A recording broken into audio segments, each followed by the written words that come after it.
हमारे ऊपर प्रभु की कृपा है ये हम कैसे पहचाने?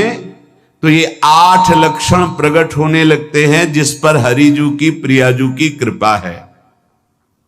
पहला, घोर अपराध करने वाले के प्रति भी दया की भावना, शांति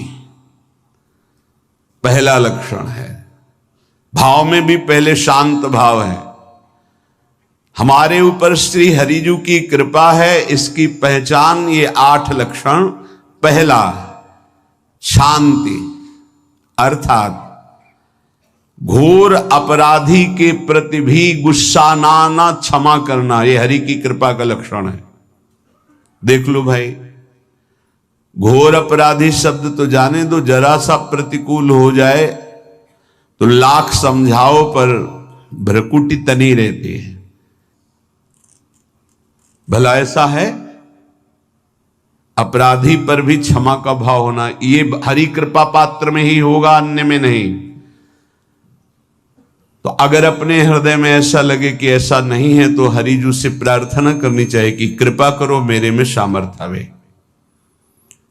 दूसरा, अनुसूया, वो किसी भी के प्रति कभी भी कोई दोष दर्शन ही नहीं करेगा। दोष कथन, दोष श्रवण की तो बात जाने दो। अनुसूया, दूसरों के गुणों में दोष ढूंढना ये नहीं होता, हरि कृपा पात्र में ये नहीं होता। ये सब भजन के नाश करने वाले।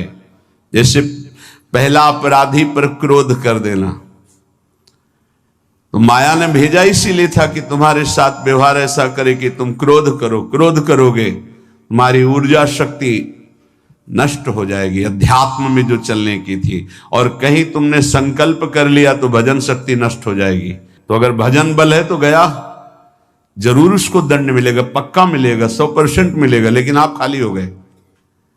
ना भजन करने की वृत्ति रहेगी और ना भजन रहेगा, दोनों बात। अनुसूया, किसी के सद्गुणों में दोष देखना, गुणों में दोष ढूंढना, ये हरि कृपा पात्र में नहीं होता। ये बहुत मंगलमयी बातें हैं जिससे हमारा भजन मार्ग पुष्ट होता है। तीसरा, वो बाहर से और भीतर से पवित्र रहता है, हरि कृपा पात्र। शौचाचार का ज्ञान होना चाहिए, वस्त्र आपके पवित्र होने चाहिए, ये बाहरी जल रज आदि के द्वारा बाहरी पवित्रता। और निष्कपटता, निश्चलता, सत्य भाव, ये अंदर की पवित्रता है। अगर कपट है, छल है, असत्य है तो हृदय मलिन रहता है। भीतर और बाहर से पवित्र रहना तीसरी जो कृपा का लक्षण है। अर्थात वो सदैव भगवत चिंतन परायण, शौचाचार का पालन करने वाला, बाहर और भीतर से हरि कृपा पात्र पवित्र रहता है। चौथा, ऐसे कार्यों का अनुष्ठान न करे जिनमें हमारा भजन छूटता है, जिनमें सत्य छूटता है, जिनमें भगवत भाव छूटता है। जैसे आपके ऊपर कृपा हुई, आप भगवत मार्ग में चल रहे हैं, अब आप ऐसे संसारिक कार्यों का अनुष्ठान कर रहे हैं जिनमें आपकी चित्तवृत्ति बिल्कुल भगवत विमुख हो रही, तो जीवन का लाभ क्या होगा? लाभ तो है भगवत स्मरण सहित।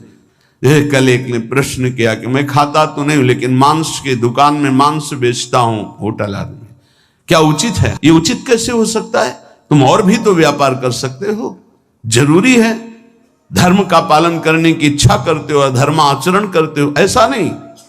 तो विरत बहुकर्मा, उन कर्मों से हमें विरत रहना है जो हमारे धर्म के विरुद्ध है, जो भजन के विरुद्ध है। हरि कृपा पात्र ऐसे कर्मों का अनुष्ठान कर ही नहीं सकता।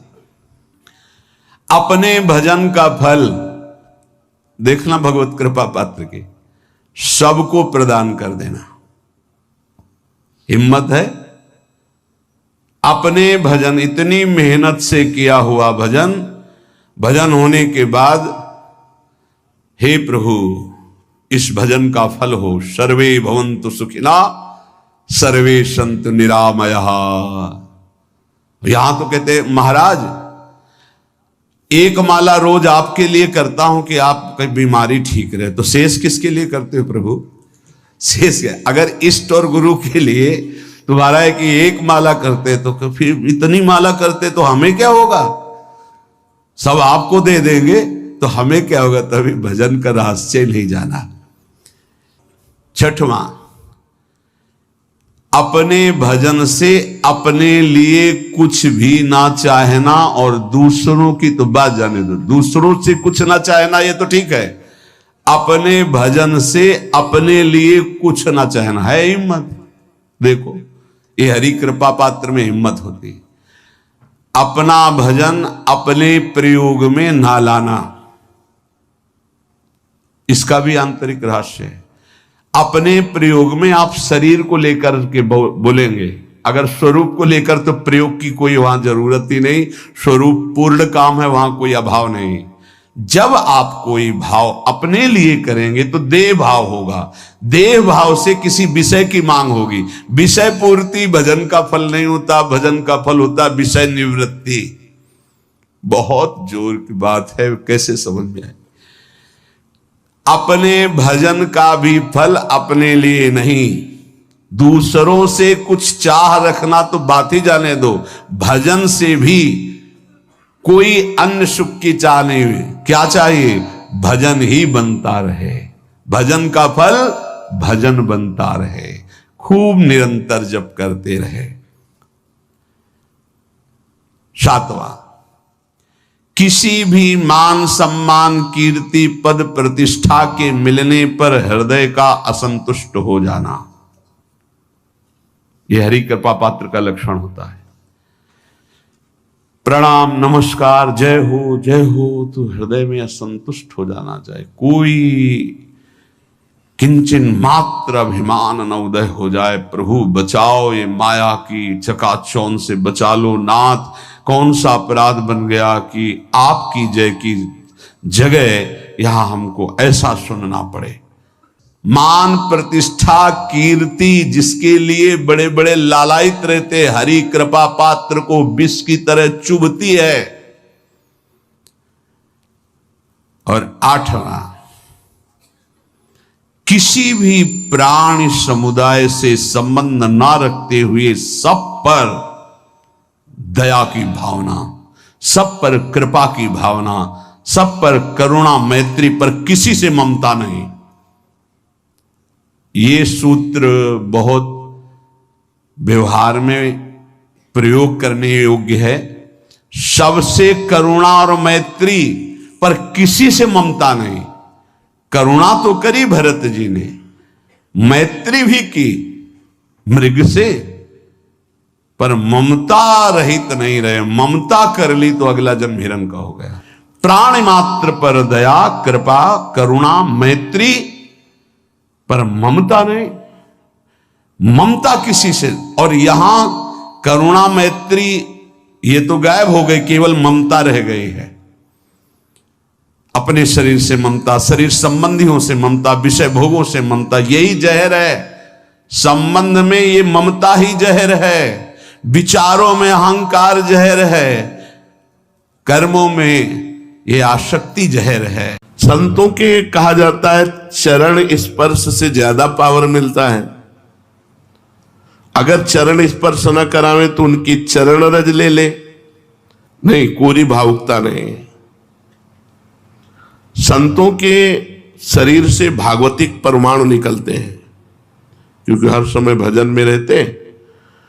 तो हाथों की अंगुलियों के पूर्वों में आगे,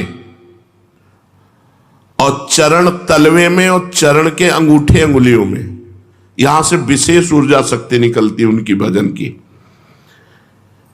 इसीलिए विद्युत परमाणु जैसा काम करती चरण रज, बिजली जैसा काम, क्योंकि तलवे में और चरण के अंगूठे में वो स्पर्श हुई चरण रज विशेष। पैर छूने से लाखों गुना लाभ चरण रज से मिलेगा। उनकी चरण का चिन्ह बना, चल रहे हैं आगे, कहीं ऐसा सौभाग्य हो कि पानी है मजा के गए, चरणामृत सीधे मिल रहा है। चरणामृत अपने तो बहुत सौभाग्य कई बार ऐसे मिले, पैर के अंगूठे में सबसे ज्यादा परमाणु होते हैं संतों के।